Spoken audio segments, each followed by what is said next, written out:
and I go outside, and there is a raccoon the size of a small black bear on... That's a big raccoon.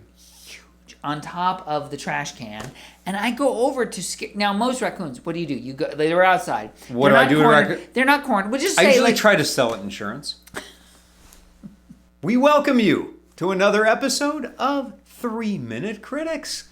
I am Eric. I am Tony. He is Tony. Today on 3-Minute Critics, what do we have? We're going to be reviewing a documentary, Netflix documentary called American Factory, rated TV 14, and it was directed by Steven Bogner and Julia Reichert. And this is a very interesting story. In a post-industrial Ohio, a Chinese billionaire opens a factory in an abandoned General Motors plant.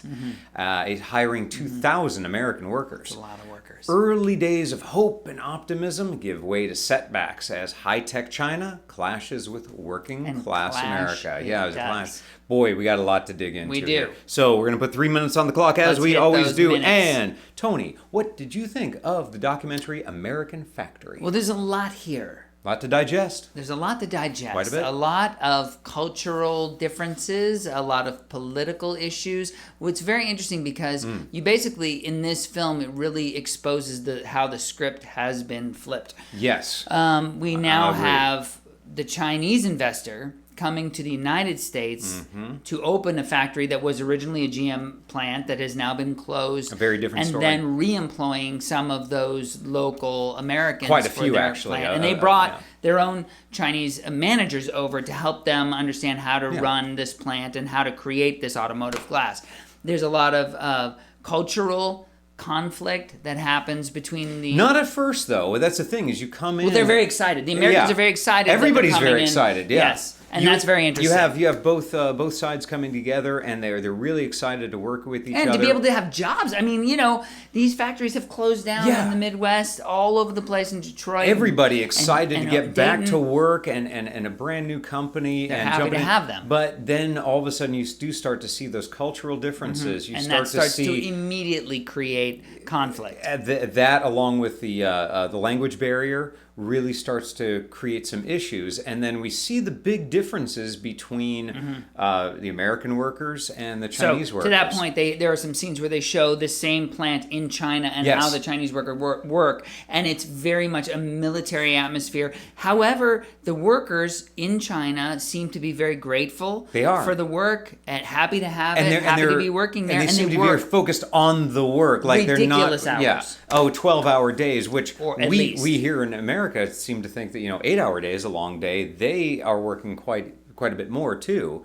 But it's really interesting how the cultural differences are so vast between the two countries. I wish in this film that I could have seen more about the individual families. It would have been nice to get a more in-depth about it. You get tastes of it here and there. Yeah, you do get tastes of it. I wanted more of that, and I didn't think there was enough. Like there was one of the workers from China that talked about how, or actually several of them, who they only see their families maybe once a month, once a year. Bananas. Which is crazy, yeah. Yeah, I mean, we can't even conceive of that in the United States, which is why the union jumps in so quickly in this film and starts to create this polarizing issue. I also love some of the similarities, though, between the American and Chinese workers about the families, that they are working for their families. Absolutely. And that you see some very vast differences, some very tight comparisons. Which is, again, why I wish we got more of the in-depth stuff of the individual families. That would be great to see. I didn't feel like we got that. It was more of an overarching sense of what's happening between the cultural... But well told. It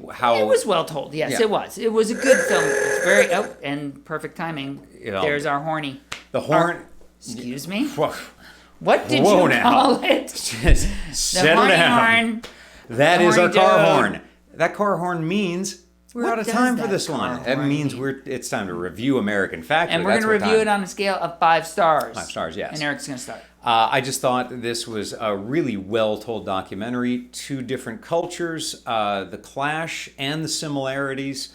There's a lot to digest here. I think this is one you just have to go and check out for yourself. I really enjoyed the way this was told. I give this a solid 3.5 out of 5 stars. Really good documentary. Check it out.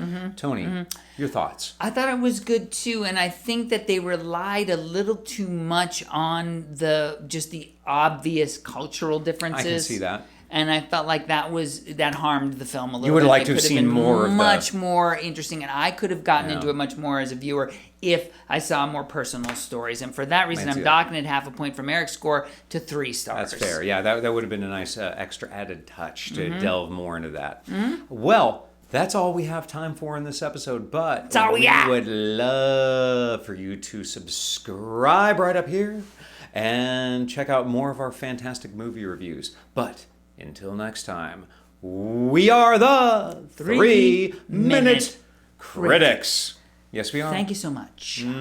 We do thank you.